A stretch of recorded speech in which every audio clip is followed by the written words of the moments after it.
వెలుగు దినపత్రిక ఇటు చూడురి బడి పొరగల పరిస్థితి. ఇప్పుడు ఈ సమస్యలు గివి కాదు, సినిమా వాళ్ళ మీద పైరసీ జరుగుతున్నాయి, దాని మీద సమరాలు. ప్రభుత్వం అంతా ఇప్పుడు మళ్ళా ఈ ఎంపీటీసీ ఎలక్షన్లు, జెడ్పీటీసీ ఎలక్షన్లు, కార్పొరేషన్ ఎలక్షన్లు ఈ పని మీద ఉన్నాయి. ఇప్పుడు తెలంగాణ సమాజం ప్రతి చర్యల్ని కోరుకోవట్లేదు.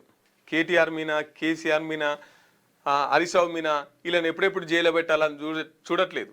గిసొంటోళ్ళకి కొంచెం మంచిగా చేయరు అని చెప్పేసి మార్పు అన్నారు కదా. గిసొంటోళ్ళకి కొద్దిగా మంచిగా చేయరు అని చెప్పడానికి మీకు అవకాశం ఇచ్చింది.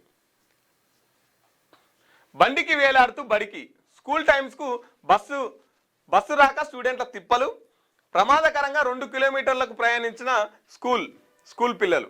నారాయణపేట జిల్లా మద్దూరు మండలంలో పెదిరిపహాడ్లోని ఘటన. 2 కిలోమీటర్లు పోయిరాట, పుసుకున్న ఇంత కాలు జాడితే ఇక చూడు కాలు జారిందంటే ఏంది పరిస్థితి. కనీసం కాలు పెట్టే సందు కూడా లేకుండా, కనీసం కాలు పెట్టే సందు కూడా లేదు. 2 కిలోమీటర్లు ఇట్నే ప్రయాణించిరాట. ఆడ బస్సు దిక్కు లేదు, స్కూల్ పిల్లలకు బస్సు దిక్కు లేదు. ఇట్లా ఏలాడుతూ పోవాల్సిన పరిస్థితి. ఇక మన దేశం ఓ దిక్కేమో ఏమంటారు ఫ్యూచర్ సిటీలు కడతా, తర్వాత ఇంటర్నేషనల్ స్కూల్ ఇవని చెప్పేసి మాట్లాడుతున్నారు కదా.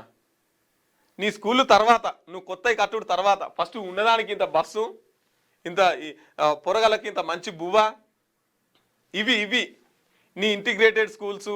ఇక నువ్వు ముగ్గు పోసేది ఎప్పుడో, నువ్వు కట్టేది ఎప్పుడో, ఇక దానికి రంగులు అద్దేది ఎప్పుడో, కానీ ఫస్ట్ ఉన్న బళ్ళకు సరైన సదుపాయాలు కల్పించండి.